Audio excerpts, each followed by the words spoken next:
it goes right, it's a slice. If it goes left, it's a hook. If it goes straight, it's a miracle. This is Out of Bounds. If it's happening in the world of golf, we're talking about it. Coverage, debate, discussion, pro golf and local golf. Let's do it.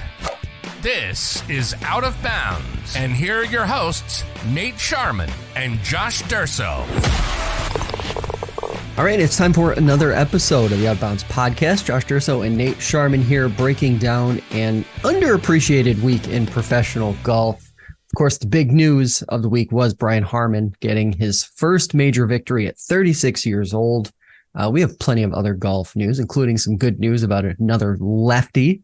But Nate, how was your weekend? You were at a wedding.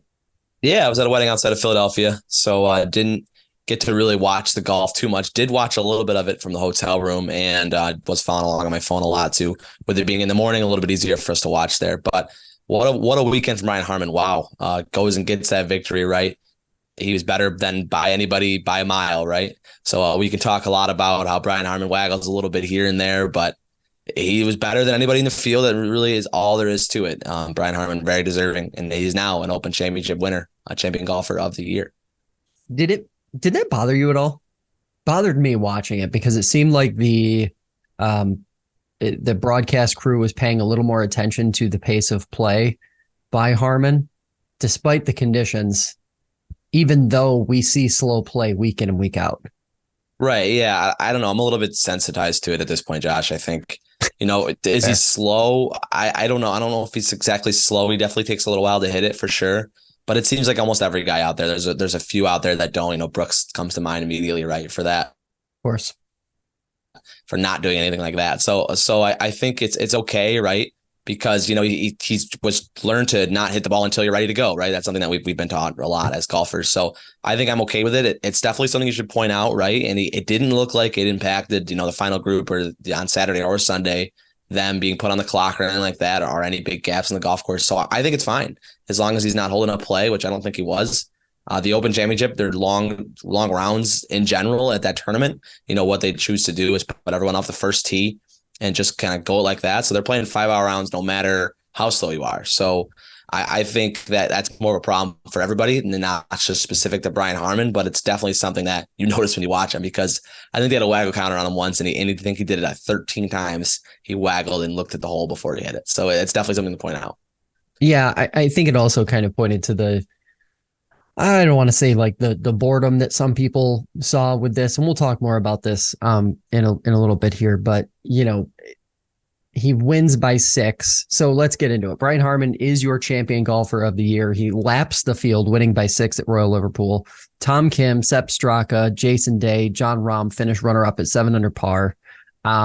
Lots of talk about how far he doesn't hit the golf ball, but now he's your Open champion. He's 6th in the FedEx Cup points, 10th in the world. Looking at this, kind of doing a bit of an autopsy on this event after the fact, hindsight's 2020, but this year he's number 1 in putting from 6 feet, 2nd in scrambling, and 2nd in bogey avoidance. I mean, that's pretty much how he won, right? Like, anybody who watched this tournament sees exactly like that was what he did. That was how he won at Royal Liverpool. And I think that's what the history books will remember. No one's going to remember how slow he was. Nobody's going to remember the waggles. Maybe they'll remember the waggles because the broadcast paid a little bit more attention to it. But, I think this is just not a household name, but a guy who went out and played his game and won. I think he made 6 bogeys, Josh, 6 or 7, I think. And I think 4 times after he made bogey, he immediately made birdie.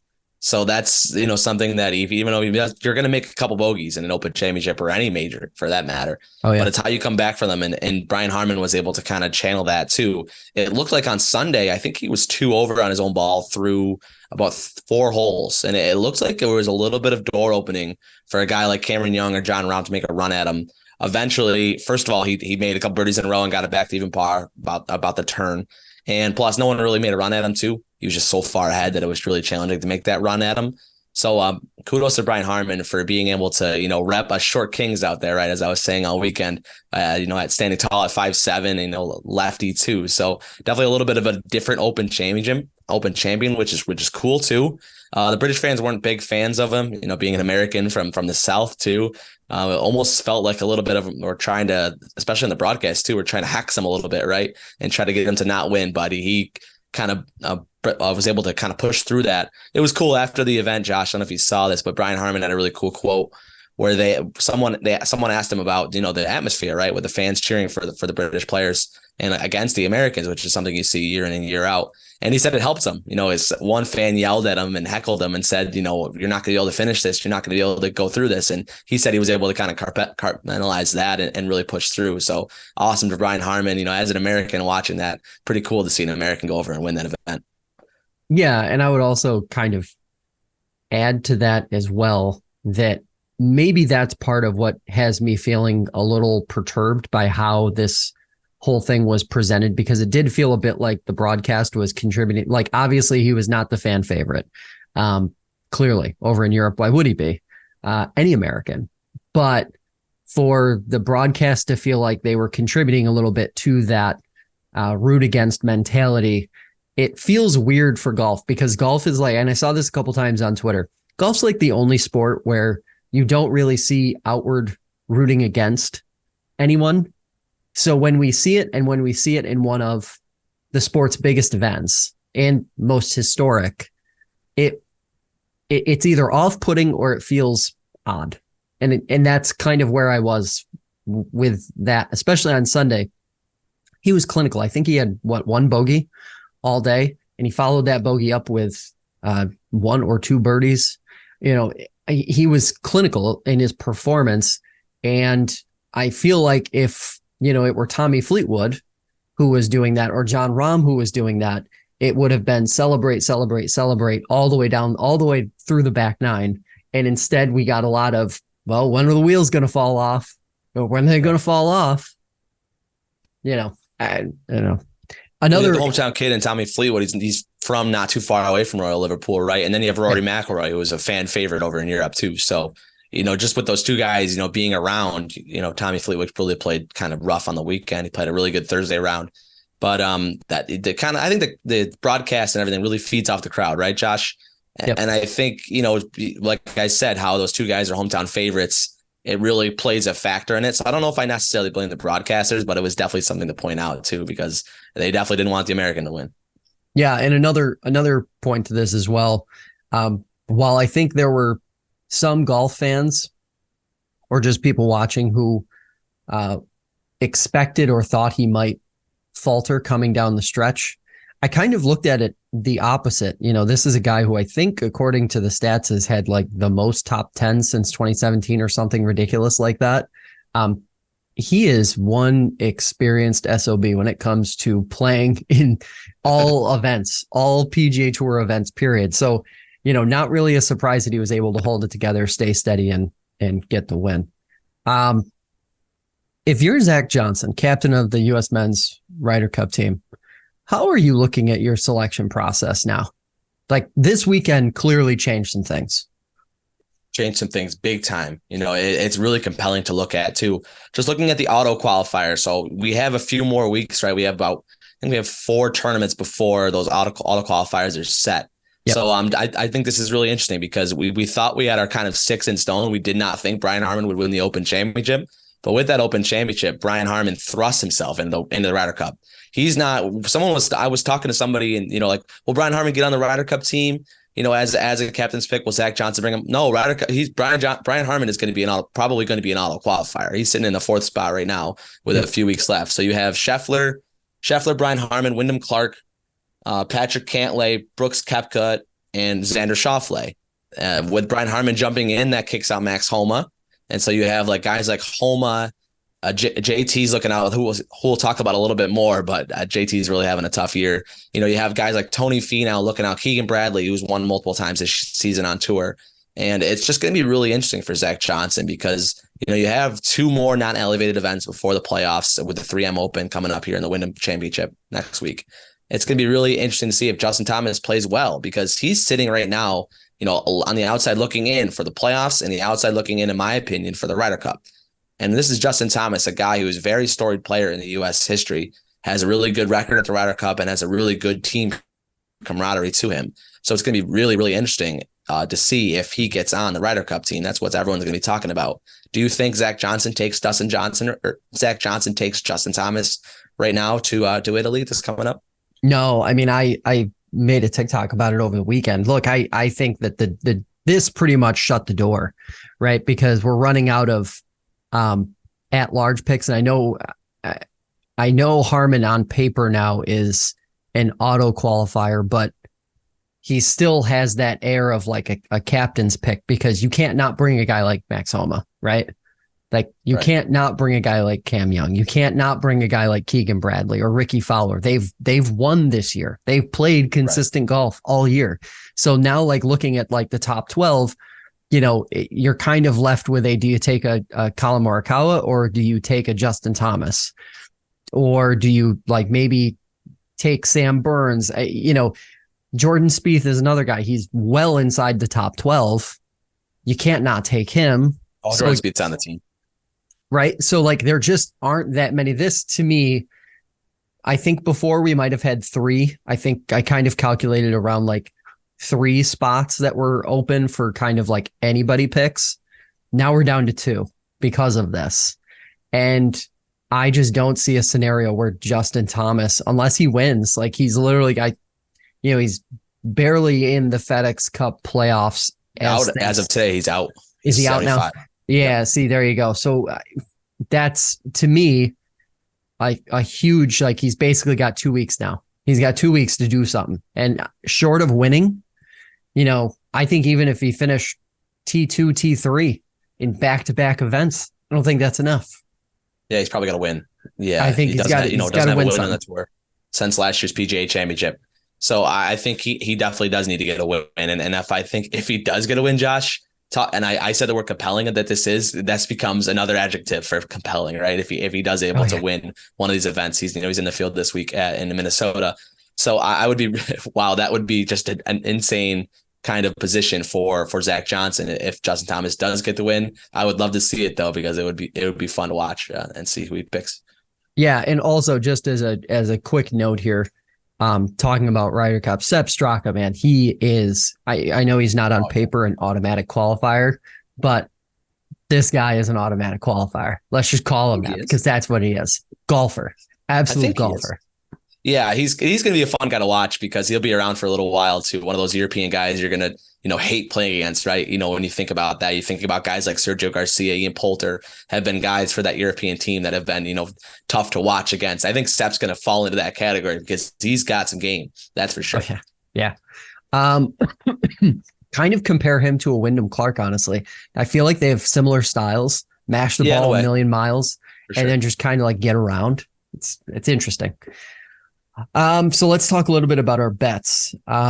It looks like at first glance you fared better than me. You go first. How did you do last week? Obviously, leading up to the Open, you and I dropped our bets, our picks on Tuesday and Wednesday, which is what we'll be doing every week here now. What were yours, and what were some of the notable ones, I guess, for you? So I ended up losing 3, winning 2, which is something you look at and it's not good. But if you kind of take a deeper dive into it, it's a little bit better. I lost on my 2 outrights with Koepka and Scheffler. Yeah. Outright bets in golf are challenging to hit. I have been able to hit a few of them this year, which has been fun. But I also lost on Chris Kirk, top 40. He played really bad on Thursday, kind of played himself out of the cut. But what I did win was Victor Hovland, top 20. I knew that was going to happen. He plays well in every single major. That was plus money, plus 110. And then my make the cut parlay got through with Fitzpatrick, Hatton, and Homa to get through the cut and make the cut at the British Open too. It really was looking really good. It was like not really a sweat at all, that parlay. And then Tyrrell Hatton made a 9 on 18 to make the cut on the number. And then Fitzpatrick had a little troubles in the bunker on 17 on Friday. So it wasn't supposed to be a sweat at all. It was supposed to be really easy. Was looking like going in on Friday morning, but they made it hard on me with that internal out of bounds on the right on 18. So plus 130 gets home and a plus 110 gets home, 2 and 3 on the week for the bets at the Open Championship. I'll take it. We'll keep moving forward here as we got a couple winners. Pretty happy about that. Yeah, I went 2 for 6 on my picks. Ben On finishing at T23. I had him for top 40 finish, was kind of like the silver lining of my picks. Of course, Rory, I had him in top 10. He finished in the top 10 doing Rory things. But yeah, Ben On was the kind of like the gold standard for me. That was a pick that I felt really good about looking at the way he had played the week before. And here we are. And I'm celebrating that as my big win for this past week, because Cam Smith to win, Scheffler to finish top 5, which felt like automatic money, didn't pan out. Cantlay again to finish top 20, that didn't really work out. So Ben On, that's the one that I'm really like happy with after all this stuff. Almost missed the cut. That would have been crazy.